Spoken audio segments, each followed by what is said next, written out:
I know. It's all good. All right, so let me move on to our next issue.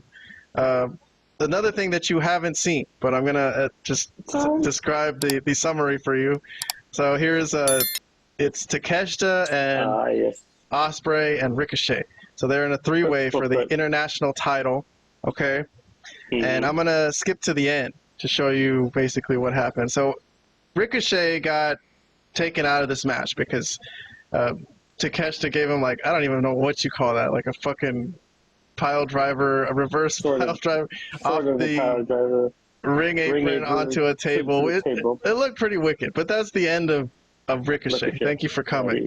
Yeah, he's gone. He's gone. And then Callis comes in because it's a triple threat, right? So there's no rules, no disqualification. Yeah. So Callis comes in. He's going to stab Ospreay with the screwdriver, right? And Ospreay sees him and he stops him, right?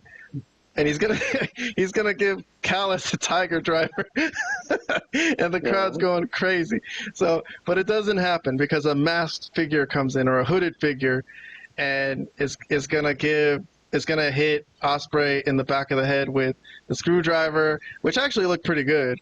I'll show you what it looked like. I mean, he hit him on the head with the back of the screwdriver. He didn't stab him. He can't hit him with the screwdriver. I was about to say there's no way to stab him with it. But it looked pretty good.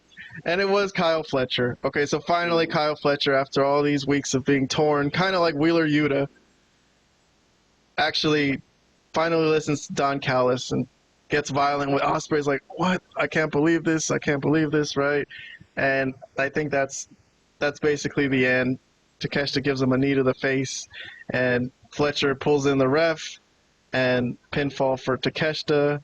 Oh, there's Fletcher pulling in the ref. I'm sorry. There's the pinfall for Takeshita. I don't know why that was out of order, but it's okay. And here's Takeshita holding up the International Championship. Callis is pleased, and Ospreay trying to get up, holding his old friend from the United Empire. United Empire is dead, by the way, Flat. Just so you know, this has got. But then I'm so sad. I know. I feel you, but. Kyle Fletcher, just to put the nail in the coffin of the United Empire, gives Ospreay his own move, the Tiger Driver, drops him on his neck. It looks like he did it a lot safer than, from what I saw at least, so the way Ospreay does it. But yeah, well, there you go. All right, so, I think I'll give this a thumbs up too. I don't know, I kind of like the afterbirth here. And the whole thing with Fletcher, I don't know what his reasoning is. I don't know what Wheeler Yuta's reasoning is on the other side, but really Yuta's a goof. I like the scene. Wheeler Yuta. All right. This one I would like. Yeah, I like this one better too. Only because I like Fletcher a lot better than Wheeler Yuta. Yeah, I mean, from what I saw, I mean, I said I didn't see the show, I didn't see the match, I didn't see the afterbirth. I'm only seeing. I did read about it, so I did read this. But I didn't obviously see the video until you're showing me what you're showing me now, and I kind of like it, as well. I mean, I thought it was well done. To be honest, I thought it was well done. Sort of. I mean, as far as what AEW can do, this is probably considered well done. And I like both Takeshita and I like Fletcher. Well, I don't like Callis because I kind of think he's an idiot, and I know it's supposed to be like his family and stuff, but oh god. I know he has heat, but he really does have go-away heat, not like the bright type of heat. Not the type of heat you want. Like, he really has heat, like, God, this guy's on the fucking screen again. But other than that, his group, these two guys are pretty cool. I don't know. I don't know if he has go-away heat, though. I think Don he has go-away heat with me, then he has go-away heat with me, then. I think he has go-away heat with you just because this whole storyline has been so disjointed and it hasn't flowed well. Yeah, I think they had a chance with Don Callis to make him one of the not one of the greatest, but a great heel character. And their storyline with the Don Callis family just hasn't been consistent. That's the issue. He's disappeared for weeks on end. Sorry, I'll let you finish. Sorry. Go ahead. You go ahead. No, well, I was gonna say real quick that Ospreay had left the group like months before, right? So why didn't they just at that time he just said, "Oh, that's cool. All right, you left, no problem." But then they keep going back and forth with it because of his relationship with Fletcher, and then finally now they've left him laying and cost him the title and took his title away from him.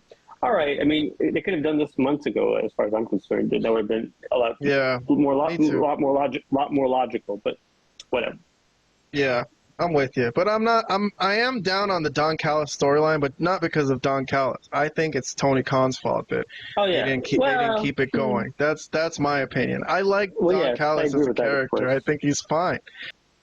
All right. My last honorable mention that I just want to mention, because I was surprised at the book. Not surprised, but I was curious as to who would win this one. It was Mariah May and Willow. And Mariah May also just got the win clean off of Willow. Really no cheating whatsoever there either. So Mariah, the super monster heel, just won the match. So just hit her with a Storm Zero, basically. Tony Storm's move. And thanks for coming, Willow. So... Yeah, I don't know. It's just an interesting booking. I don't really know what to say about it. The match was all right. The match was pretty good, I thought.